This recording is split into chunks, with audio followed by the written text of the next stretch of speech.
Hey there, it is Tomster here on the behalf of Indie Structural Productions once again.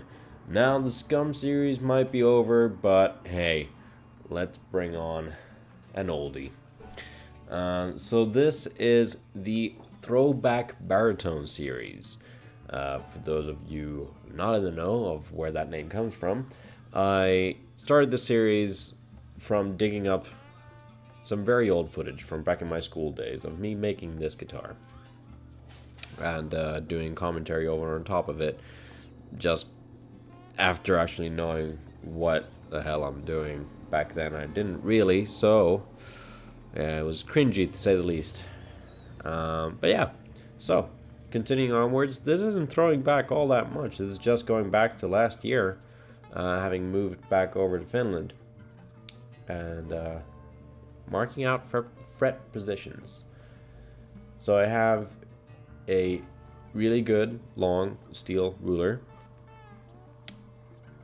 taped at the nut end and at the other end of the fretboard, so I can go ahead and figure out the fret positions. So this is a 28-inch baritone, and I'm using a website. I can't remember what it was called. I think it was Fret Find or something like that, to find all the positions for the frets and carefully, one by one, just marking them out onto the fretboard as close as I can to the right decimal. Of course, fret positions are marked at like what, 100th of a mil, so of course I can't get it that close, but I can get it close enough.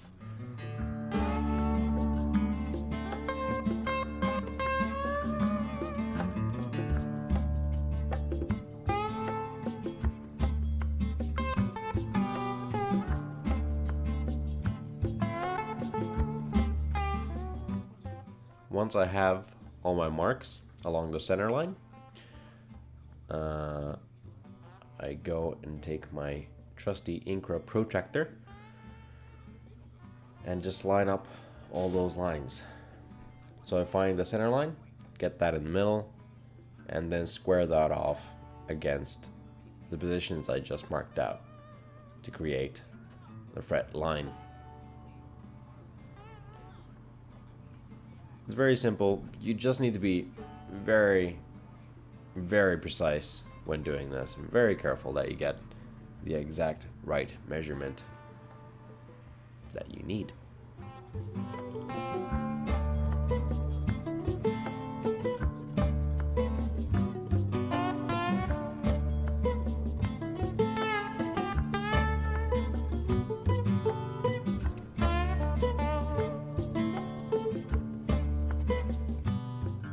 Now, while I'm doing this, there's some fun facts I can actually tell you while I'm doing it.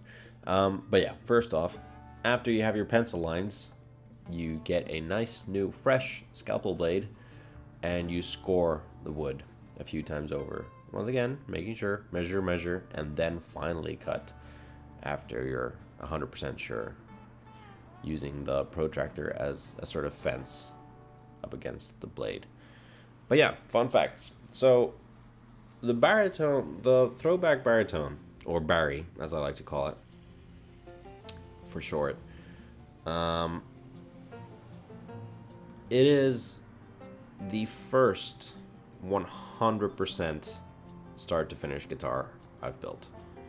I have built a whole lot of guitars in between starting this project and finishing this project, but this is the first guitar that I started and basically finished. It's hard to explain. So this is the first guitar that I started building that I've done everything on myself.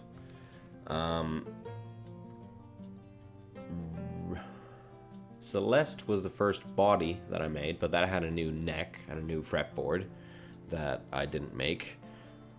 The Wrath had the second body I've ever made, the first neck I've ever carved, but a pre-slotted fretboard the first time around. Barry, however, start to finish, everything I've done from scratch. So in a way, it is my first guitar that I'm finishing after having built many, many guitars. It's kind of a strange thing. It got forgotten for a very long time. So yeah, after I cut with a scalpel, I use a little bit of a thicker knife to score that a bit deeper. This just helps the saw blade sit in the groove a lot better.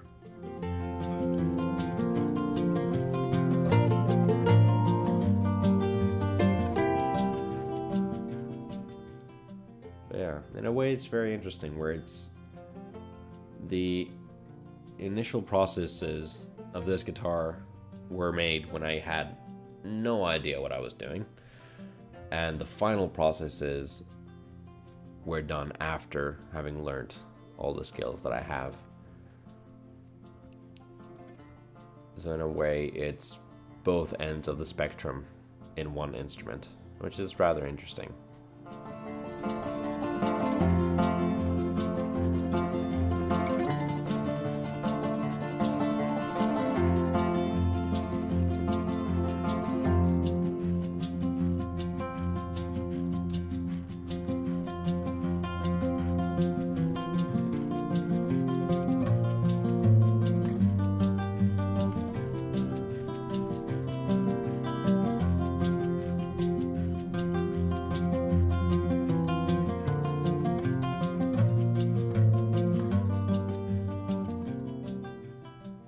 After having marked out all the fret slots and gotten the grooves deeper, it is finally time to actually cut. I'm using this lovely PAX fretting saw to do this. At first, it's giving me a good bit of trouble because it is blunt as all hell.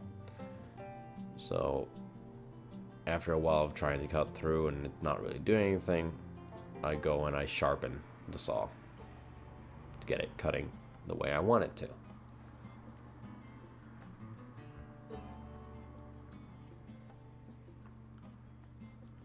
And I'm not quite sure if I've sharpened. No, it doesn't look like I've sharpened the...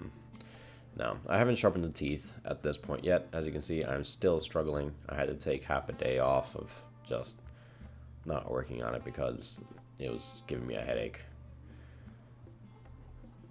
So at this point, I decide that, hey, why not actually go and sharpen the teeth? Make my life a whole lot easier. So that's what I do. Now with the teeth nice and... I can't speak today. Now with the teeth nice and sharp, it's easy enough for me to start the cut at both ends of the fret line and then connect them. The masking tape there on the side is basically my depth stop, so that lets me know when I've reached my final depth for the fret slot itself. And when sawing, I'm making sure to follow the radius of the see, I told you I can't speak today. So while I'm cutting, I'm at the same time following the radius of the fretboard to make sure that that line is nice and even all the way through. Because of course if I just cut it straight, it's not going to be the same depth all the way through. So following the radius helps. Alrighty guys, the video is coming to an end. I do hope you have enjoyed this, and I hope to see you again next week. Well, I won't see you, but I hope that you'll be here next week when I put up another video, so that you can hit that like button as you might hit that like button now. Comment down below as you would comment down below right now, and subscribe if you haven't seen any more of these. I have no idea what I'm talking about today. Yeah, sorry about this. It's all tangent based today, so I'm just gonna leave this here, and yeah, I'll see you guys next week. Bye bye.